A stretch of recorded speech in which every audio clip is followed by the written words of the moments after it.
How y'all doing? Adequate?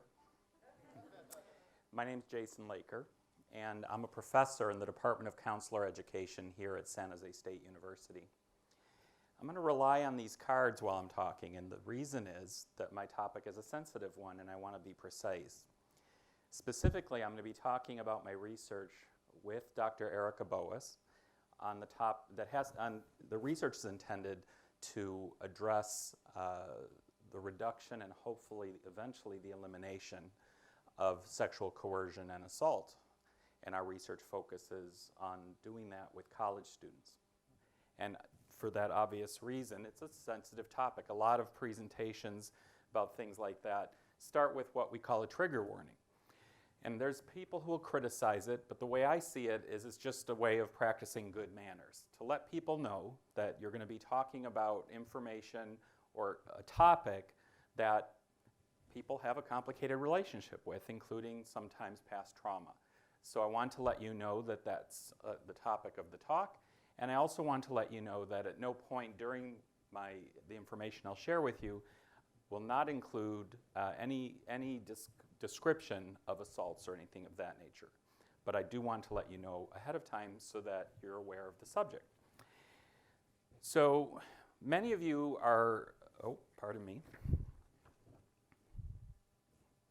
So most of us have heard the statistics about the high frequency of sexual assaults on college campuses, and it's a real problem. We have low reporting, it's nearly impossible for prosecutions to happen, no less to be successful. And it's quite devastating that this continues to be such a pernicious problem. And something that a lot of people don't know is that the incident rates of sexual assault in college campuses have been stagnant for 60 years. So despite all of the creative efforts, all of the well-intentioned plans, the creativity, as well as the commitments, unfortunately, we haven't seen the reduction we've been hoping for. And so consider the dominant scripts that consider the dominant gender scripts that we face growing up, which assume binary identities, girl or boy, woman or man, and they assume heterosexuality as well. And these scripts are imposed on us from the very beginning of our life, and the same scripts, these dominant scripts, are imposed on everyone regardless of our gender or sexual identities.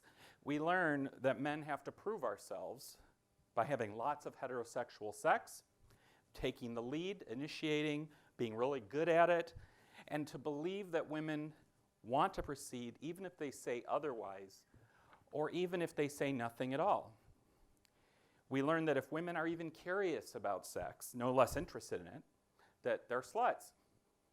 In fact, even wearing certain outfits may result in that term being used. On the other hand, if they don't want sex, then they're a prude.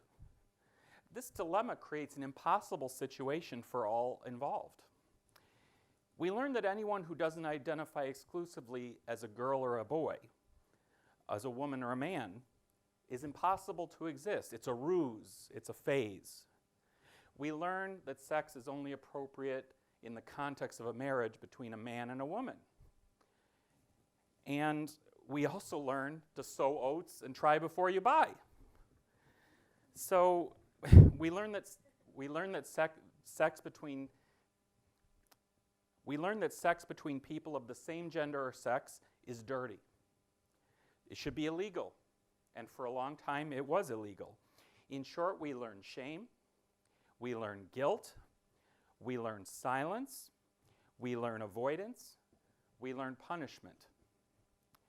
On college campuses such as this one, where most students are 18 to 22, just getting started as young adults, in a place full of strangers, with encouragement to drink a lot and often, to experiment with drugs, why are we surprised by these high incident rates of assault that are happening on campuses?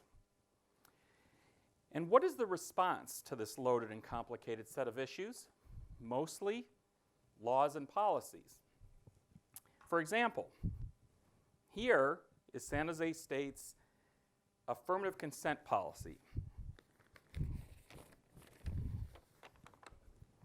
I want to start by saying, hear ye, every time I read this. San Jose State hereby decrees that all sexual activity between members of the CSU community must be based in affirmative consent. Herewith, and in accordance with Executive Orders 1095, 1096, and 1097, and applicable state and federal laws, engaging in any sexual activity without first obtaining affirmative consent to the specific activity is sexual misconduct, whether or not the conduct violates any civil or criminal law.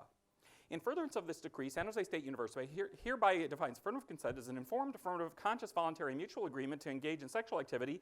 It is the responsibility of each person involved in the sexual activity to ensure that he or she has the affirmative consent of the other participant or participants to engage in the sexual activity. Lack of protest or resistance does not mean affirmative consent, nor does silence mean affirmative consent. Affirmative consent must be voluntary and given without coercion, force, threats, or intimidation. Well, I'd go on, but you get the idea. It's well-intentioned. It is. But it leads me to wonder, do we really believe that the problem is that people don't know the difference or understand yes or no? Or might it be something else? Our research, the research that Dr. Erica Boas and I have been doing, started in 2012 when the media was all abuzz with the term, and you might have heard it, the so-called hookup culture. This idea depicts students as if they're nothing more than booze-fueled sex nuts. We recruited, and you're not, we recruited a diverse cohort of first-year students who also lived on campus in the thick of the social environment. We interviewed them at the beginning, middle, and end of their first year in school. After our first interviews, and with the help of other researchers who were also publishing their work, we learned that hookup culture is a myth. It doesn't exist. This generation of students is having the same number of sexual encounters and partners as the generation before, as our parents' generation. Not that anyone wants to dwell on that. Instead, we realized that we're actually studying consent.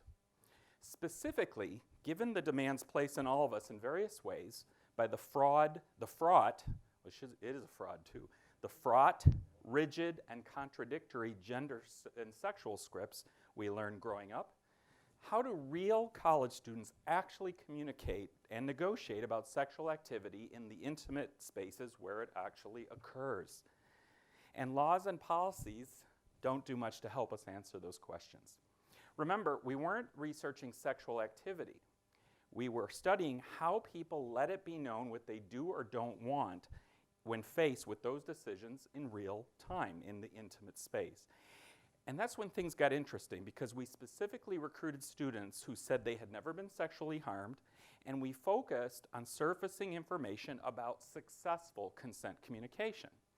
For example, one young man in our study was telling a story about being at his girlfriend's apartment with her. Now, this is not his signature move, mind you, but he was lying on top of her and they're making out, and he recalled that he gently tugged on her pant leg 3 times. Her response? She removed her pants and they had sex. Asked, answered. Another young woman in our study told us that when her boyfriend wants to have sex, he nuzzles under her cheek over here. If it's yes, she turns to him. If it's no, she pushes him away. But again, asked, answered. And these little rituals are co-constructed by the people who were telling the stories in their study. And they just kept repeating it because it worked until it didn't, and then they come up with a new one. And we call these vignettes consent stories. And we believe that by collecting these stories, like the ones I just shared, that we can use them for reforming consent education based on real-world examples where people were able to agree despite all those messy scripts that I discussed earlier that have been imposed on them since childhood. The stories of when things went right, and what can we learn from that, and how can we use that to teach others to do the same. In that first study, all of our participants were cisgender, meaning that they identify with the gender that they were assigned at birth, and heterosexual. The reason we did that first is we wanted to talk with students whose identities most closely aligned with the dominant scripts, and then expand from there. Then we moved on to start interviewing students from across the diversity of sexual and gender diversity, Then we started to interview students across the diversity of gender and sexual identities, and we had another revelation. People whose gender and sexual identities are stigmatized and threatened in society have to figure out really clever ways to communicate romantic and sexual interests in ways that protect them from the risk of a bad reaction from the other. Students who identified as gay, lesbian, bisexual, queer, and/or trans had a lot of wisdom to share in their consent stories about how they express or perceive amorous and sexual interest. Because of social stigma, discrimination, and related danger, much of this involves circumspect, subtle, verbal, and social vocabularies, codes, and other in-group shared meanings.